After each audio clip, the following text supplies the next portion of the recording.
स्वागत है। आज हम एक बहुत ही दिलचस्प गाइड के अंदर झांक रहे हैं। एक ऐसी किताब जो दावा करती है कि वो हमें दुख से मुक्ति और सच्ची आंतरिक शांति दिला सकती है। हाँ, और ये कोई छोटी बात नहीं है। बिल्कुल नहीं। और इसका पूरा सार मतलब जो निचोड़ है वो टिका है वर्तमान क्षण या जिसे हम अभी कहते हैं उसकी शक्ति को समझने और इस्तेमाल करने पर। सही।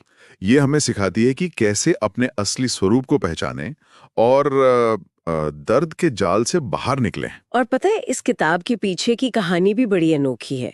इसके लेखक एखार्ट टोल वो सालों तक मतलब कई सालों तक गहरी चिंता और यहाँ तक कि निराशा में डूबे रहे थे। अच्छा।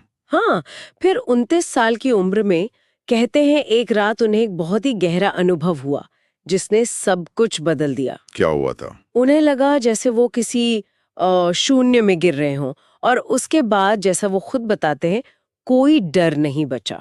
कमाल है।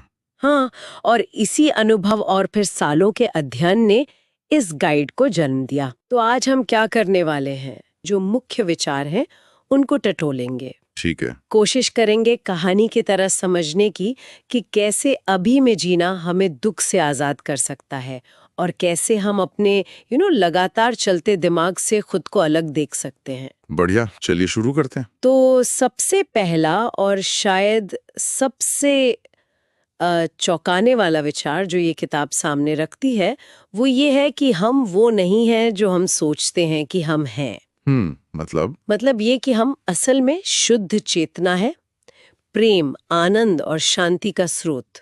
लेकिन हम में से ज्यादातर लोग परेशान क्यों हैं? क्योंकि हमने अनजाने में गलती से अपनी पहचान अपने मन से कर ली है। हाँ। और उस मन से बनी एक झूठी मैं से। ये मैं का भाव है ना? हाँ, जरा सोचिए, वो जो सिर में लगातार एक आवाज चलती रहती है, जो हर बात पर टिप्पणी करती है, चिंता करती है, योजना बनाती है, शिकायत करती है। हाँ हाँ, वो अंदरूनी कमेंट्री। बिल्कुल, टॉल इसे अहंकारी मन कहते हैं, ईगोइक माइंड। Egoic mind. और जब हम खुद से पूछते हैं मैं कौन हूं, तो जवाब अक्सर कहाँ से आते हैं? बाहरी चीजों से। जैसे कि मेरा काम, मेरा घर, मेरी संपत्ति, मेरे रिश्ते, मेरी डिग्रियां, मेरे विश्वास। ओह हाँ, ये सब लेबल। हाँ, लेकिन टॉल कहते हैं कि ये सब ऊपरी लेबल हैं। ये हमारी असली पहचान नहीं है, ये हमारा अहंकार है, ईगो, एक तरह की उधार ली हुई पहचान। ये बात थोड़ी सोचने वाली है कि हमारे सिर की आवाज असल में हम नहीं हैं। है ना? थोड़ा अजीब लगता है शुरू में। बिल्कुल। और यही अहंकार जो असल में हम नहीं हैं, वही हमारे ज्यादातर दुख का कारण बनता है। कैसे? देखिए, ये जीता कैसे है? या तो अतीत की यादों और पछतावों में, ओ मैंने ऐसा क्यों किया था, मेरे साथ ऐसा क्यों हुआ। या फिर भविष्य की चिंताओं और उम्मीदों में, मुझे वो बनना है, अगर ऐसा नहीं हुआ तो क्या होगा। हाँ, ये तो होता है। तो जब तक हम इस लगातार चलते मन और इस अहंकार से अपनी पहचान जोड़कर रखते हैं, हम उस एकमात्र क्षण से चूक जाते हैं जो वास्तव में मौजूद है। कौन सा? अभी, ये पल। अच्छा। और ये मन, अगर हम इसके मालिक ना बने तो ये एक बोझ बन जाता है, एक तरह का अत्याचारी।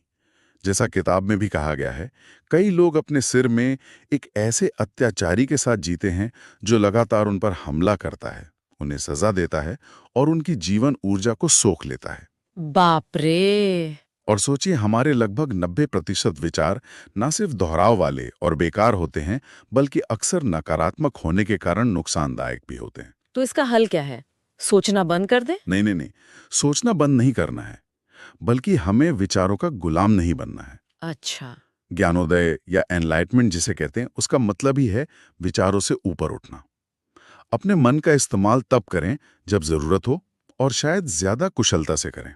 और बाकी समय? बाकी समय अंदरूनी शांति में रहें, उस लगातार चलने वाली कमेंट्री से मुक्त।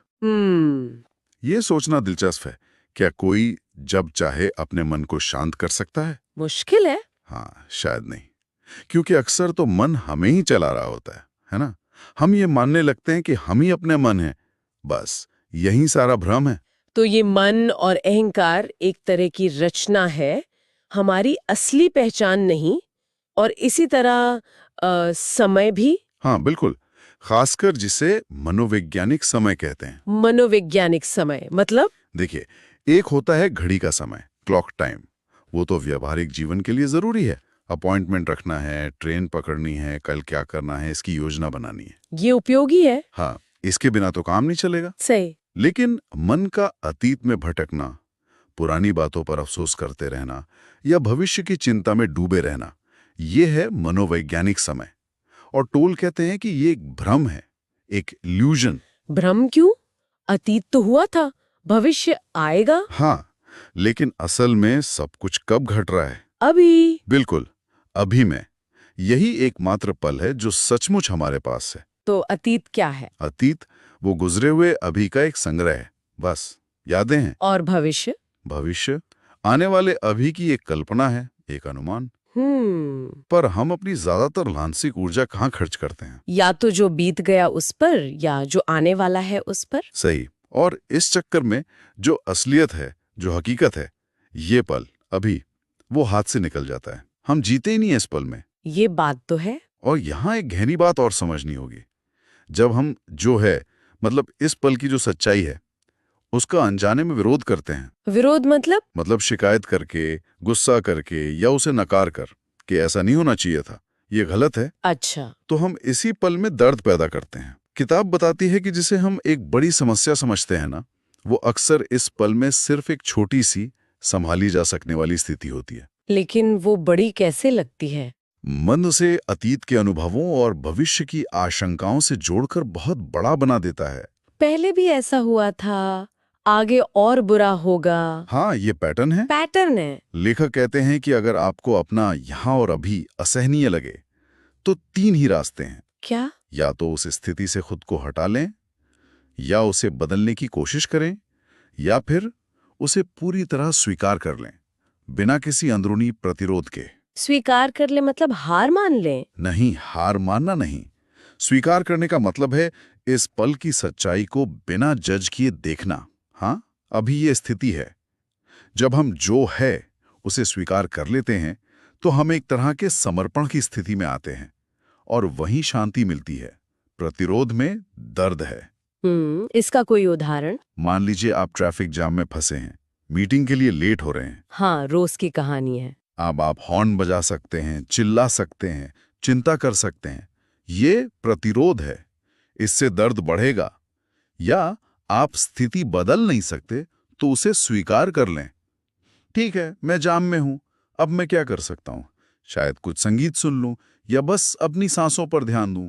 ये स्वीकृति है। ये फर्क डालता है बहुत। आप उस पल में शांत हो जाते हैं। ये जैसे आपने कहा, आप किसी खूबसूरत पार्क में टहल रहे हो, मौसम बढ़िया है, फूल खिले हैं। हाँ। लेकिन आपका दिमाग अगले हफ्ते की प्रेजेंटेशन की चिंता में या कल ऑफिस में हुई बहस में उलझा हुआ है। उफ, हाँ। तो आप शारीरिक रूप से तो पार्क में हैं, पर मानसिक रूप से कहीं और। उस पल की सुंदरता, शांति, हवा का स्पर्श, सब बेकार।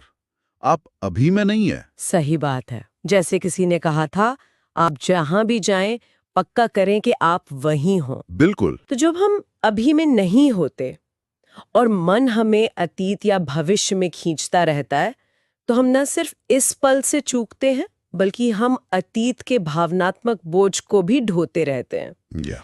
यहीं पर एक और दिलचस्प विचार आता है किताब में, दर्द शरीर का। Pen body. ये क्या चीज है? हाँ, ये एक बहुत महत्वपूर्ण कॉन्सेप्ट है। क्या है ये दर्द शरीर? सोचिए, ये हमारे पुराने भावनात्मक घावों का एक तरह का जमावड़ा है। पुराने घाव। हाँ, वो सारे दुख, गुस्सा, निराशा, डर, जिन्हें हमने उस वक्त पूरी तरह महसूस नहीं किया या स्वीकार नहीं किया, वो कहीं गए नहीं। तो कहाँ गए? वो एक तरह की नकारात्मक ऊर्जा बनकर हमारे अंदर, हमारे ऊर्जा क्षेत्र में बस गए हैं। इसे आप पुरानी चोटों का एक भावनात्मक भूत समझ सकते हैं, जो समय समय पर जाग उठता है। भावनात्मक भूत, ये तो सुनने में डरावना है। हाँ, और ये दर्द शरीर कई रूपों में सामने आता है। कैसे? अचानक भड़कने वाला गुस्सा जो उस स्थिति के अनुपात में बहुत ज्यादा हो, गहरी उदासी जो बिना किसी खास वजह के आ जाए, चिड़चिड़ापन, दूसरों को दुख पहुंचाने की या खुद को दुख पहुंचाने की इच्छा। ओह, ये पलता किस पर है? हमारी बेहोशी पर। जब हम इसके साथ अपनी पहचान जोड़ लेते हैं, जब हम ये मानने लगते हैं कि मैं ही गुस्सा हूं या मैं ही दुखी हूं, याद है वो पल जब किसी छोटी सी बात पर बेतहाशा गुस्सा आ जाता है, जो बाद में सोचो तो लगता है कि इतना रिएक्ट करने की जरूरत नहीं थी। बिल्कुल। बहुत संभव है कि उस वक्त आपका दर्द शरीर आप पर हावी हो गया था। हमें लगता है कि गुस्सा बाहर की किसी चीज की वजह से आया, पर अक्सर वो अंदर जमा पुराना दर्द होता है जो बस एक बहाना ढूंढ रहा होता है बाहर निकलने का। वो और दर्द चाहता है जीने के लिए। मतलब वो खुद को और बढ़ाना चाहता है। हाँ, दर्द शरीर और दर्द पर ही पलता है। वो ड्रामा चाहता है, नकारात्मकता चाहता है। तो फिर इससे निपटने का तरीका क्या है? क्या हम इस भावनात्मक भूत से पीछा छुड़ा सकते हैं? ये तो हमारे नियंत्रण से बाहर लगता है। नहीं, नियंत्रण से बाहर नहीं है। तरीका वही है जो हमने पहले डिस्कस किया, अभी की शक्ति में वापस आना। कैसे?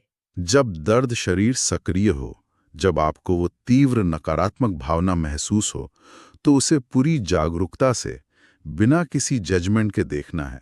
देखना है मतलब महसूस नहीं करना। नहीं, महसूस तो करना है, लेकिन उसके साथ बह नहीं जाना है। उसे एक साक्षी की तरह देखना है। बस ये पहचानना कि हाँ, ये पुराना दर्द फिर उभर रहा है। ये दर्द शरीर है। अच्छा, सिर्फ पहचानना। हाँ, जब आप पूरी तरह वर्तमान में मौजूद होते हैं, जागरूक होते हैं, तो आप उस दर्द से अपनी पहचान नहीं जोड़ते। और जब पहचान नहीं जोड़ते, तो दर्द शरीर आपके विचारों पर कब्जा नहीं कर पाता। जैसा लेखक कहते हैं, दर्द सिर्फ दर्द पर ही जी सकता है, वो खुशी को पचा नहीं सकता। तो जागरूकता की रोशनी उसे कमजोर कर देती है। बिल्कुल। आपकी जागरूकता, आपकी उपस्थिति, प्रेजेंस का प्रकाश उस अंधेरे को, उस बेहोशी को भेद देता है। दर्द शरीर जागरूकता में जिंदा नहीं रह सकता। ये समझना भी जरूरी है कि हाँ, कुछ दर्द जीवन में अनिवार्य हैं। जैसे किसी अपने को खोना, उसका शोक मनाना स्वाभाविक है, लेकिन ज्यादातर दुख हम खुद ही पैदा करते हैं। जो है उसे स्वीकार ना करके, प्रतिरोध करके और पुराने दर्द को पकड़कर। तो दर्द शरीर को देखने का मतलब है उन विचारों और भावनाओं को देखना जो उसके साथ आते हैं, और ये समझना कि असली पीड़ा शायद वो विचार हैं, ना कि बाहरी स्थिति। एग्जैक्टली। आप देखते हैं कि ये विचार आ रहे हैं, ये भावनाएं उठ रही हैं, लेकिन आप वो विचार या भावनाएं नहीं हैं। आप वो हैं जो उन्हें देख रहे हैं। ठीक है, तो हमने समझा कि मन और अहंकार हमें अभी से दूर रखते हैं, जिससे दर्द पैदा होता है, और पुराना दर्द दर्द शरीर के रूप में जमा हो जाता है। और इन सब से निकलने का रास्ता है अभी में मौजूद रहना, जागरूक होना। लेकिन सवाल यह है कि ये करें कैसे? मतलब सुनने में तो ये सब अच्छा लगता है, पर असल जिंदगी में जब गुस्सा आ रहा हो या चिंता हो रही हो, तब कैसे करें? हाँ, ये सबसे जरूरी सवाल है, और गाइड इसके लिए कुछ बहुत ही व्यवहारिक, प्रैक्टिकल तरीके सुझाती हैं।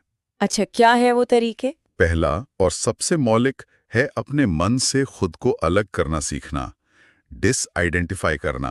वो कैसे? यानी अपने अंदर लगातार चलते विचारों, सोचने वाले और उनसे पैदा होने वाली भावनाओं को एक साक्षी की तरह देखना, बिना उनमें उलझे, बिना उन्हें सही या गलत ठहराए। बस देखना? हाँ, बस जागरूक रहना कि ये विचार चल रहे हैं, ये भावनाएं महसूस हो रही हैं। जैसे आप ट्रैफिक को सड़क के किनारे खड़े होकर देख रहे हों, गाड़ियां आ रही हैं, जा रही हैं, लेकिन आप वो गाड़ियां नहीं हैं। लगातार खुद से पूछना, इस पल मेरे अंदर क्या चल रहा है, या क्या मैं इस पल सहज हूं? ये सवाल आपको तुरंत वर्तमान में ले आते हैं और मन की धारा से थोड़ा अलग कर देते हैं। यानी एक तरह से अपनी ही दिमाग का दर्शक बन जाना। ये तो रोज प्रैक्टिस करने वाली बात लगती है। बिल्कुल, ये अभ्यास से ही आता है। दूसरा तरीका है लगातार अपना ध्यान अभी पर टिकाए रखना। कैसे? मन को अतीत या भविष्य में भटकने से रोकना, मनोवैज्ञानिक समय बनाना बंद करना। जब आप कोई काम कर रहे हों तो पूरी तरह उसी में डूब जाएं, अपनी पूरी अटेंशन उस काम को लें। जैसे आप बर्तन धो रहे हैं तो बस बर्तन धोएं, पानी का स्पर्श महसूस करें, साबुन की गंध लें, बर्तनों की आवाज सुनें। सीढ़ियां चढ़ रहे हैं तो हर कदम पर ध्यान दें, अपनी सांसों पर ध्यान दें। मतलब हर छोटे से छोटे काम में पूरी तरह मौजूद रहना। हाँ, एक और तकनीक है जिसे सक्रिय प्रतीक्षा, एक्टिव वेटिंग कहा गया है। सक्रिय प्रतीक्षा, ये क्या है? इसका मतलब है हर पल पूरी तरह सचेत रहना, जैसे आप किसी बहुत महत्वपूर्ण चीज का इंतजार कर रहे हो, पूरी तरह चौकन्ने, पूरी तरह वर्तमान में। इससे क्या होता है? इससे मन को अतीत या भविष्य में भटकने का मौका ही नहीं मिलता। आप इतने वर्तमान में होते हैं कि विचार थम जाते हैं। कहा जाता है कि कुछ जैन गुरु अपने शिष्यों को इसी तरह प्रशिक्षित करते थे ताकि वे हर पल सजग रहें, जैसे हर पल कुछ भी हो सकता है। ये दिलचस्प है। जैसे एयरपोर्ट पर अपनी फ्लाइट की घोषणा का इंतजार करते हुए हम कितने अलर्ट रहते हैं, कुछ वैसा? हाँ, कुछ वैसा ही, लेकिन बिना किसी बेचैनी या तनाव के। बस एक शांत, खुली हुई जागरूकता। ठीक है। और तीसरा तरीका? तीसरा महत्वपूर्ण तरीका है अपने आंतरिक शरीर से जुड़ना। आंतरिक शरीर मतलब अंदर के अंग? नहीं, अंगों से ज्यादा अपने शरीर को अंदर से महसूस करना, उसकी जीवंतता को महसूस करना। ये कैसे करते हैं? आप आंखें बंद करके शुरुआत कर सकते हैं। अपना ध्यान अपने हाथों में ले जाएं। क्या आप अपने हाथों के अंदर एक हल्की सी ऊर्जा, एक झंझनाहट या गर्माहट महसूस कर सकते हैं? शायद हाँ, अगर ध्यान दे तो। फिर यही ध्यान अपने पैरों में ले जाएं। फिर धीरे धीरे पूरे शरीर में इस जीवन ऊर्जा को महसूस करने की कोशिश करें, जैसे आपका पूरा शरीर अंदर से रोशन हो। इससे क्या फायदा होता है? विचारों की दुनिया से निकलकर वास्तविकता में अपने होने के एहसास में स्थापित हो जाते हैं। ये कनेक्शन इतना जरूरी क्यों है? बुद्ध ने भी शरीर पर ध्यान देने, कायानुपासना के महत्व को समझा था। कहते हैं सालों की कठोर तपस्या के बाद भी उन्हें ज्ञान नहीं मिला था। ज्ञान तब मिला जब उन्होंने शरीर की उपेक्षा छोड़ी और उसके साथ फिर से जुड़े, अपनी सांसों के प्रति सजग हुए। और ये सिर्फ आपको वर्तमान में ही नहीं लाता, इसके और भी फायदे हैं। अपने आंतरिक शरीर से जुड़ना आत्म उपचार मतलब सेल्फ हीलिंग में मदद करता है। ये आपकी ऊर्जा के स्तर को बढ़ाता है, आपकी प्रतिरक्षा प्रणाली, इम्यून सिस्टम को मजबूत कर सकता है। कुछ लोग तो ये भी मानते हैं कि ये उम्र बढ़ने की प्रक्रिया को भी धीमा करता है। वाह! तो ये सभी तरीके विचारों को देखना, अभी पर ध्यान देना, आंतरिक शरीर को महसूस करना, ये सब क्या है? ये उस गहरी चेतना या स्रोत तक पहुंचने के दरवाजे हैं, पोर्टल्स हैं, जो हम सबके अंदर मौजूद है। तो इन तरीकों से हम उस स्रोत से जुड़ सकते हैं। हाँ, जब हम अपने होने के इस गहरे एहसास से जुड़ते हैं, अपने आंतरिक शरीर से जुड़ते हैं, वर्तमान क्षण में पूरी तरह उपस्थित होते हैं, तभी हम बाहरी दुनिया और उस स्रोत के बीच एक पुल बनते हैं। शायद यही ज्ञानोदय की शुरुआत है, चेतना का है। सच में? हाँ, शोध बताते हैं कि हमारी जो तीव्र भावनाएं होती हैं, वो सचमुच हमारे शरीर के रसायन शास्त्र को, केमिस्ट्री को बदल सकती हैं। अच्छा। उदाहरण के लिए न्यूरोपेप्टाइड्स नाम के केमिकल मैसेंजर होते हैं। ये हमारे विचारों और भावनाओं के जवाब में शरीर में निकलते हैं और सीधे हमारी कोशिकाओं पर असर डालते हैं। अरे वाह! ये दिखाता है कि हमारे विचार और भावनाएं सिर्फ मानसिक नहीं है, बल्कि शारीरिक स्तर पर भी गहरा असर डालते हैं। मन, भावनाएं और शरीर, ये तीनों बहुत गहरे जुड़े हुए हैं। और टॉले एक और दिलचस्प बात कहते हैं। हाँ, कि जब हम अपने दिमाग का इस्तेमाल सिर्फ जरूरी व्यवहारिक कामों के लिए करते हैं और बाकी समय उसे शांत रहने देते हैं, मतलब लगातार सोचने की आदत से बचते हैं जी, तो जब वाकई जरूरत पड़ती है तब हमारा दिमाग ज्यादा तेज, ज्यादा केंद्रित और ज्यादा रचनात्मक होता है। सही। तो वर्तमान में रहने का असर सबसे पहले हमारी अपनी अंदरूनी स्थिति पर पड़ता है। जब हम अंदर से शांत और केंद्रित होते हैं तो इसका असर हमारे व्यवहार पर पड़ता है। हाँ, ये तो समझ आता है। लेकिन असली सवाल है रोजमर्रा की जिंदगी में। हाँ, प्रैक्टिकल बात। खासकर जब आसपास बहुत शोर हो, तनाव हो, जैसे ऑफिस में या कहीं और, तब प्रैक्टिकली वर्तमान में रहा कैसे जाए? कुछ लोगों ने अपने अनुभव और तरीके साझा किए हैं जो हमारे स्रोतों में मौजूद हैं। हाँ, और टॉले की एक बहुत महत्वपूर्ण सीख है जिसे समझना जरूरी है। क्या? वो कहते हैं, जिस पल आपको ये एहसास होता है कि आप वर्तमान में नहीं हैं, उसी पल आप वर्तमान में आ जाते हैं। अच्छा, मतलब सिर्फ ये जान लेना कि मैं अभी यहाँ नहीं हूँ। हाँ, वो जागरूकता ही पहला कदम है। ये थोड़ा आध्यात्मिक विकास के चरणों जैसा है। कैसे? पहले आपको पता चलता है कि आप कितनी कम बार अभी में होते हैं, फिर धीरे धीरे आप विचारों के बीच कुछ सेकंड्स के लिए वर्तमान में टिकना सीखते हैं। फिर ये समय बढ़ता है और आखिर में आपके पास ये चुनाव होता है कि आप वर्तमान में रहें या विचारों में खोए रहें। तो करना क्या है?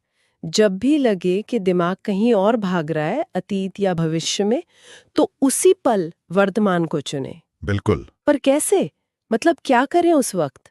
अपना ध्यान दिमाग की बकबक से हटाकर या तो अपनी सांसों पर ले आएं। सांसों पर ध्यान देना। हाँ, या अपने शरीर के अंदर क्या महसूस हो रहा है उस पर ध्यान दें, या फिर अपने आसपास की आवाजों, दृश्यों, गंधों के प्रति सजग हो जाएं, बस होश में आ जाएं। ठीक है। और कुछ प्रैक्टिकल तरीके भी बताए गए हैं शायद। हाँ, बिल्कुल। कुछ व्यावहारिक तरीके भी हैं जो लोगों ने आजमाए हैं और स्रोतों में बताए गए हैं।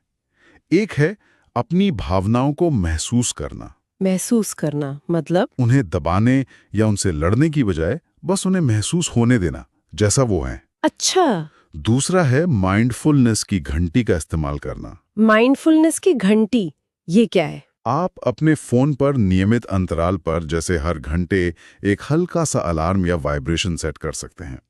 आजकल कई ऐप्स हैं, जैसे प्लम विलेज ऐप में ये फीचर होता है। जब वो बजे तो बस एक पल रुककर खुद से पूछें, मैं अभी कहाँ हूं?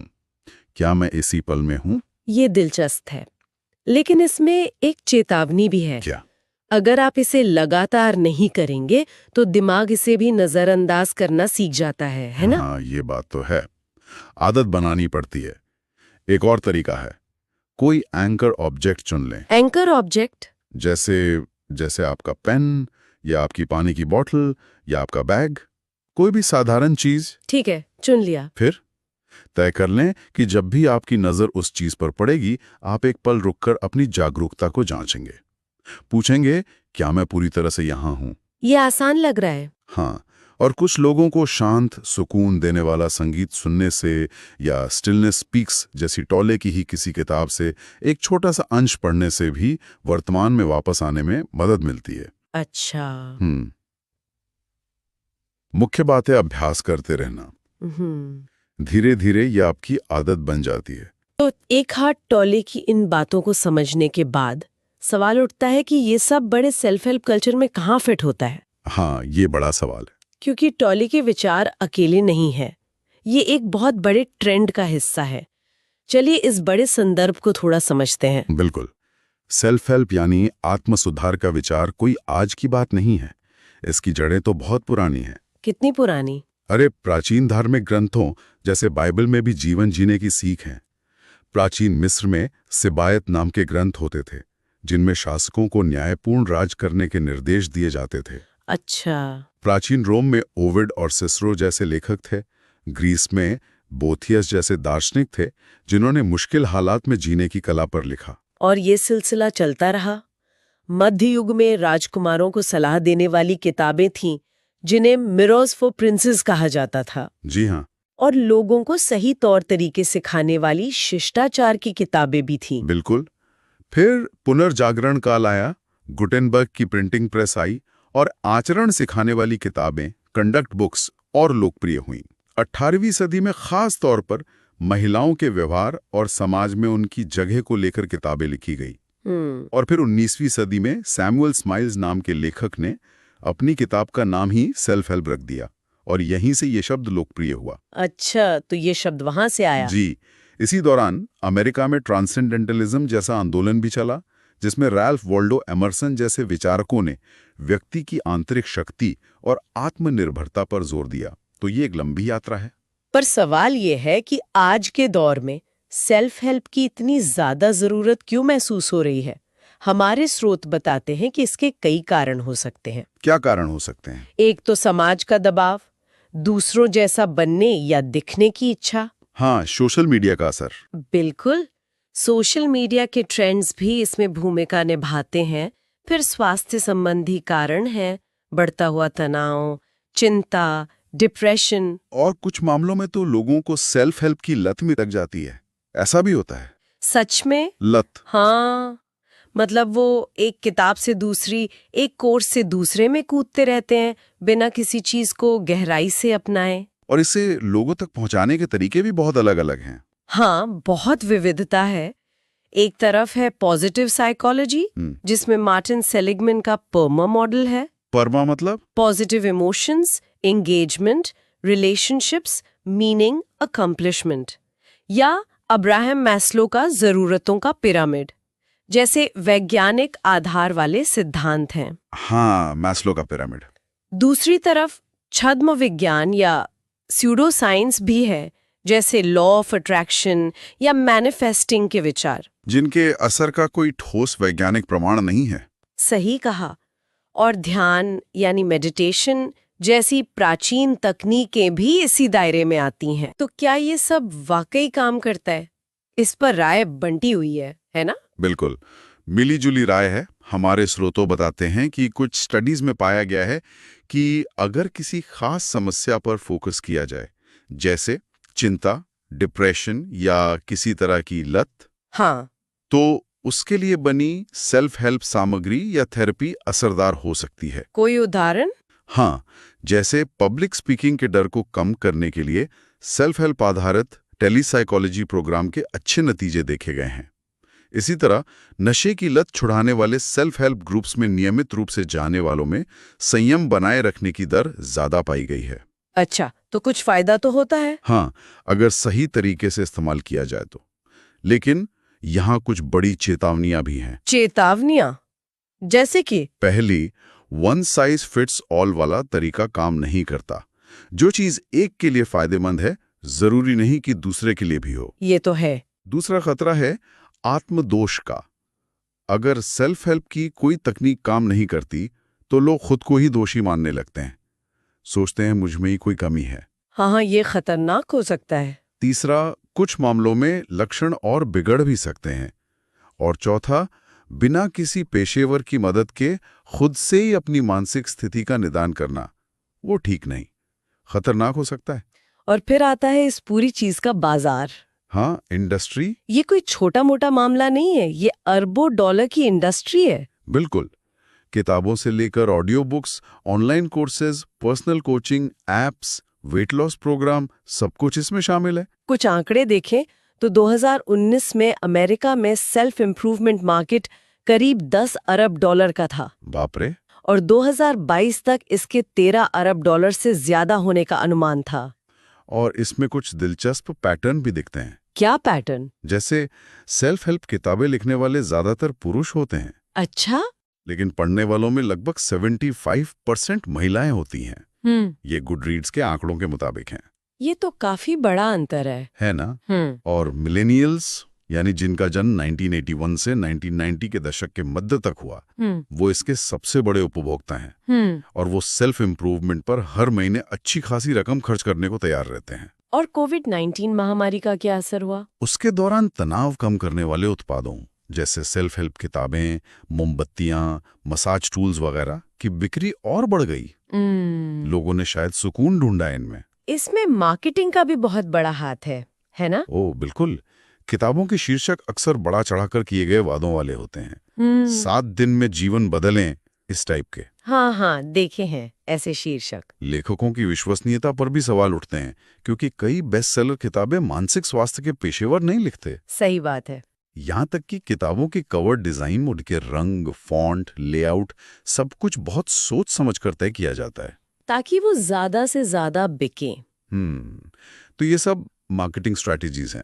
तो यहाँ एक बुनियादी तनाव नजर आता है, लोगों की आत्म सुधार की वास्तविक जरूरत और उसे भुनाने वाले एक बड़े बाजार के बीच। हाँ, ये समझना जरूरी है कि कहाँ असली मदद मिल रही है और कहाँ सिर्फ व्यापार हो रहा है। तो आज हमने एक हाथ तौले के नजरिए से अहंकार को समझा, वर्तमान क्षण की अहमियत जानी और उसमें जीने के कुछ व्यवहारिक तरीके भी देखे जी। इसके साथ ही हमने सेल्फ हेल्प की इस विशाल और थोड़ी जटिल दुनिया पर भी एक नजर डाली, उसके इतिहास से लेकर आज के दौर में उसके असर, उसके पीछे के उद्योग और उस पे उठने वाले सवालों तक।